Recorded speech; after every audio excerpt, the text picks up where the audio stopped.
Buenas, mi nombre es Javier Usero y vamos a ver una breve introducción al código ISO o G-Code dentro del módulo de automatización en diseño y amueblamiento. Veremos cómo se programa a través de líneas o bloques. Veremos diferencias entre coordenadas absolutas y coordenadas relativas. Veremos los comandos G y los comandos M y veremos cómo se cierra el programa. Cada línea de código se llama bloque y viene determinada por un número y por una serie de comandos. En un mismo bloque puede haber varios comandos o uno solo. Habrá que designar una serie de coordenadas X, Y y Z en caso de que sea tridimensional. También habrá que ordenar que se avance y se rote a una velocidad determinada. Así que también habrá que poner comandos F, comandos S, además del G que ya hemos nombrado.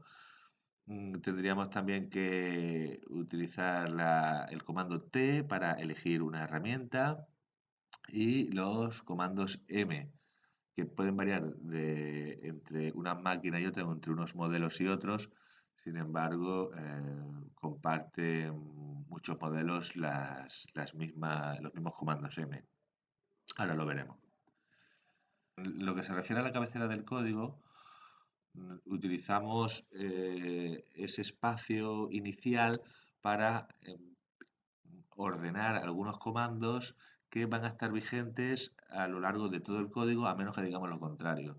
Como pueden ser el G0 o G1, en el cual el G0 es que el cabezal con la broca, o perdón, con la fresa, se mueve sin trabajar la madera, con lo cual se mueve de forma rápida, mientras que el G1 estaría trabajando la madera y la velocidad debe ser más lenta, apropiada al tipo de material, tipo de fresa, velocidad de trabajo, ¿no?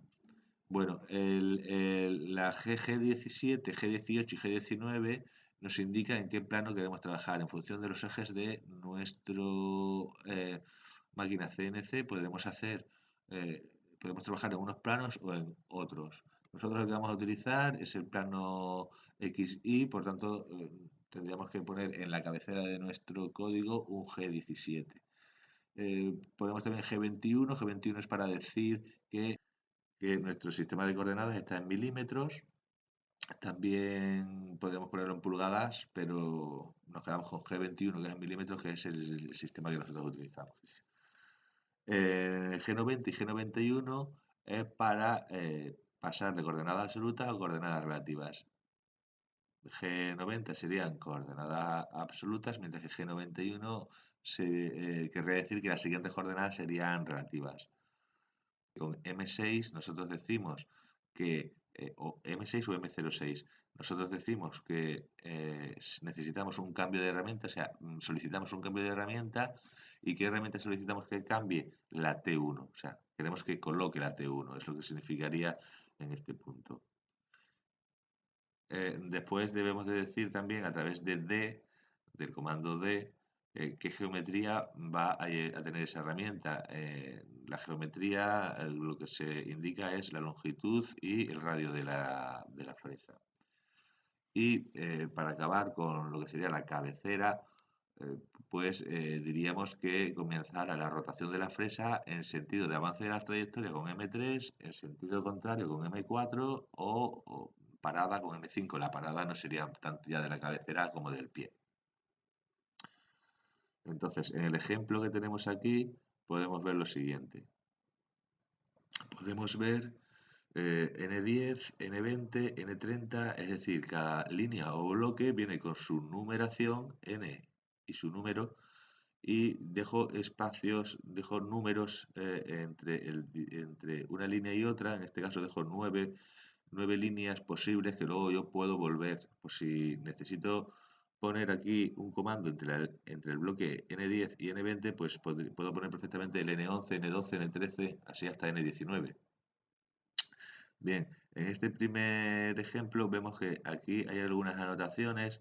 Estas anotaciones vienen entre paréntesis y las anotaciones que siempre debemos ponerlas entre paréntesis porque el ordenador no va a leer estas anotaciones como comandos, sino como anotaciones propias del programador en las que a nosotros nos va a servir para ver qué hacemos o diferenciar apartados dentro de nuestro bloque.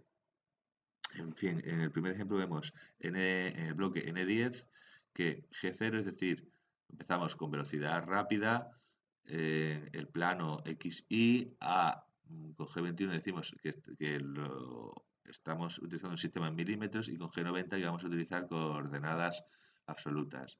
En el siguiente bloque decimos que se vaya la fresa hasta el punto 00 y Z29. En el siguiente bloque decimos que me cambies la fresa que tienes ahora mismo por la T2.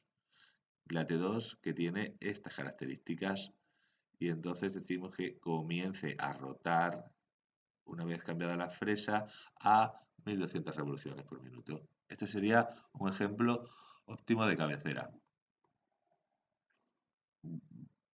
Vamos a ver ahora los comandos G0 y G1 que hablan de velocidades. G0 es una velocidad en la que la fresa no está mecanizando la madera y G1 es una velocidad en que la fresa ya está trabajando la pieza de madera. Por lo tanto, G0 será una velocidad mayor, G1 será una velocidad menor. En G0 puede venir ya definida por la máquina, con lo cual no hay que decirle generalmente qué velocidad es la que se supone que es G0.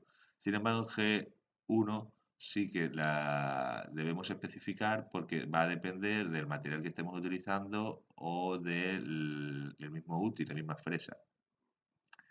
Vemos aquí un ejemplo en el que decimos N100 G0, es decir, a velocidad de vacío, de trabajo en vacío, te vas a Z29. En esa velocidad y en Z29 te vas a ir a X30 y 40. Con esa misma velocidad vas a bajar de Z29 a Z19. Y aquí que ya vas a empezar a trabajar en la madera, dices que con G1 te vas hasta Z0. ¿Qué ocurre? Que aquí ya le estoy diciendo yo la velocidad a la que debe ir en G1. Ya no hace falta decirlo más. Hasta que no le diga otra velocidad para G1, va a seguir manteniendo esta velocidad. Por lo tanto, en la siguiente línea que vuelva a poner G1, no hace falta poner la velocidad F. Y en este bloque, en el 140, estoy diciendo que me voy a ir con la velocidad de mecanizado desde este punto en el que estaba, X30 y 40, al X60 y 70.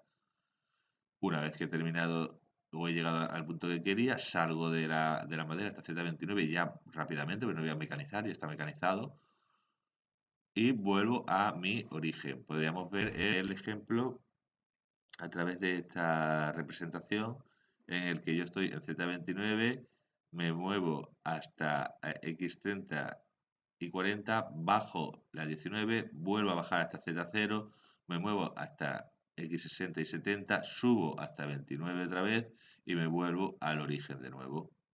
Esto es lo que hace en este simulador.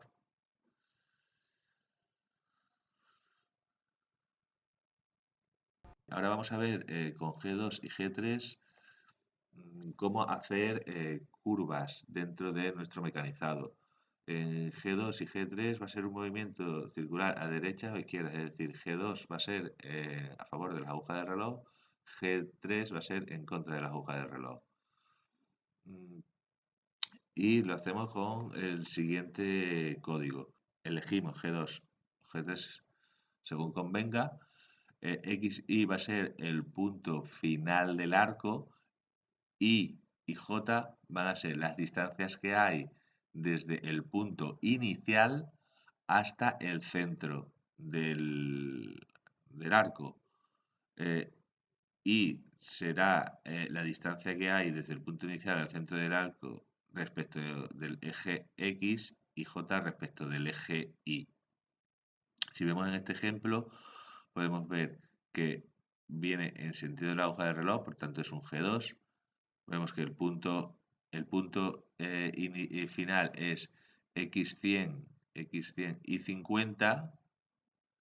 Entonces ya tengo de dónde venía, tengo el punto final y le voy a decir dónde está el centro. En el eje X, representado aquí por la letra Y, la distancia entre el punto inicial y el centro respecto del eje X es 0, pero respecto del eje Y sí que tengo aquí 50 unidades, con lo cual, como lo que estoy diciendo es dónde está el centro respecto del punto inicial, pues el centro está 50 más hacia abajo, es decir, menos 50.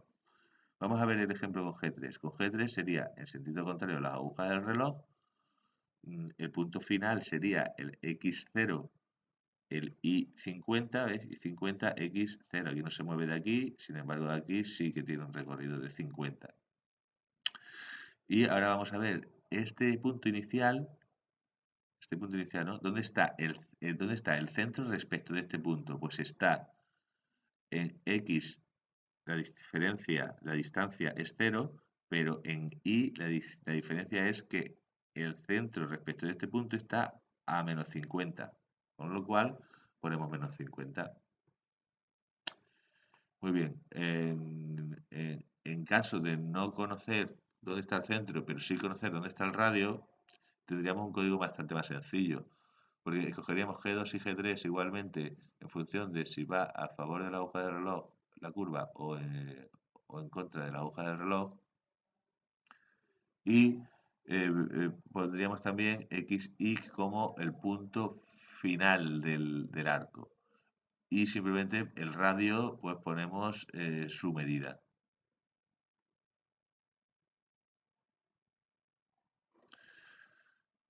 La compensación de radio es, decir a la herramienta si quiere ir por el centro de la trayectoria, por el eje de la trayectoria marcada, quiere ir a la izquierda de la trayectoria o a la derecha. Con G41 irías por la izquierda y G42 irías por la derecha del sentido de avance. Por eso es importante saber el sentido de avance para utilizar estos dos comandos. G41 van en este sentido por la izquierda, por aquí, pero si fuera en sentido contrario, para ir por este lado, tendrías que utilizar un G42. Respecto a las coordenadas absolutas y las coordenadas relativas, cuando nosotros queremos codificar con coordenadas absolutas debemos utilizar G90. Podemos dedicar un bloque sencillamente a poner G90 o a poner G91 y así ver rápidamente en el código cuando estamos pasando de una a otra, dedicándole, como digo, un bloque expresamente para él. Son modales, es decir, como el G0, G1, G90 y G91 son modales, es decir, van a estar eh, vigentes mientras no le digamos lo contrario, mientras no le demos una orden contraria. Y las coordenadas absolutas, pues ya sabéis que son las coordenadas respecto del centro del eje de coordenadas, del punto 00, que en función del cuadrante que esté va a tener una coordenada X e Y positivas o negativas. Y las coordenadas relativas debemos tener en cuenta que siempre nuestro eje 00, nuestro punto 00 centro de coordenadas, va a ser siempre el punto anterior definido. De tal manera que solo vamos a contabilizar las distancias que hay entre un punto y el anterior. Para finalizar, acabamos con el pie de código en el que simplemente llevamos a la fresa o el útil que tengamos en el cabezal de la máquina hasta una Z segura, como puede ser Z100, entendiendo que la pieza que nosotros utilicemos sea de 20 o 30 milímetros, un Z100 estaría muy por encima de la pieza, con lo cual consideramos que es una Z segura. También decimos que se vaya con un desplazamiento rápido en Z segura y origen de nuestro sistema de coordenadas en la máquina, que con M5 le decimos que pare de rotar la fresa y con M30 lo que decimos es que se acaba el programa y se para la máquina. Así que, bueno, como conclusiones, pues decir que es necesario manejar de forma fluida el código para que no sea pesado codificar, que los sistemas de coordenadas, tanto los absolutos como los relativos, se deben de dominar también bastante bien y que debemos respetar las partes del código y poner los comentarios que nos ayuden luego a su posterior revisión o modificación. Pues esto es todo, ya veremos más en profundidad estos, estos conceptos, ya veremos con más profundidad estos conceptos a través de las actividades. Venga, muchas gracias, un saludo.